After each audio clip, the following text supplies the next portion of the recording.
Mantan Menteri Pemuda dan Olahraga Roy Suryo divonis 9 bulan penjara oleh Pengadilan Negeri Jakarta Barat.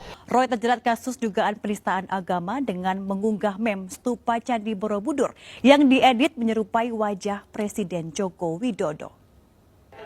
Kasus yang menimpa Roy Suryo pada 2020 bisa dibilang salah satu contoh bagaimana dunia digital bisa membawa persoalan yang jauh lebih besar dari yang terlihat. Berawal dari unggahan gambar patung Buddha di Candi Borobudur yang wajahnya diedit menyerupai Presiden Joko Widodo, kasus ini berkembang menjadi perdebatan soal batas satire, kebebasan berekspresi, dan sensitivitas agama. Awalnya, banyak orang melihat unggahan itu sebagai bagian dari kritik terhadap isu kebijakan pemerintah waktu itu. Namun bagi sebagian masyarakat, terutama umat Buddha, gambar tersebut dianggap tidak sekadar menyindir pemerintah. Mereka melihatnya sebagai perubahan pada simbol keagamaan yang seharusnya dihormati, sehingga muncullah laporan resmi ke Bareskrim Polri pada 20 Juni 2022. Di titik ini, persoalan yang berawal dari ruang digital mulai memasuki proses hukum. Penyidikan berjalan dan pada 22 Juli 2022, Roy Suryo ditetapkan sebagai tersangka. Polisi menilai unggahan itu memenuhi unsur pasal terkait ujaran kebencian berbasis SARA dalam Undang-Undang ITE, pasal penodaan agama, serta pasal penyebaran informasi yang berpotensi menimbulkan keresahan.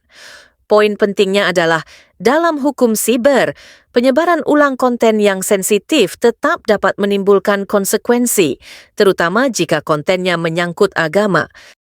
Dari pihak Roy sendiri, argumentasi yang muncul adalah bahwa dirinya bukan pembuat asli meme tersebut. Ia hanya mengunggah ulang konten yang sudah beredar. Namun penyidik dan kemudian pengadilan memandang bahwa dalam konteks ruang digital, penyebaran konten memiliki dampak yang luas. Apalagi bila dilakukan oleh figur publik yang memiliki audiens besar. Konten yang sensitif bisa memengaruhi persepsi masyarakat sehingga pengunggahnya tetap dianggap memiliki tanggung jawab. Pada 5 Agustus 2022, Roy sempat ditahan untuk kepentingan penyidikan.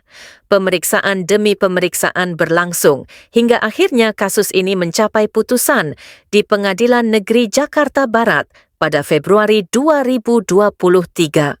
Hakim menjatuhkan vonis 9 bulan penjara.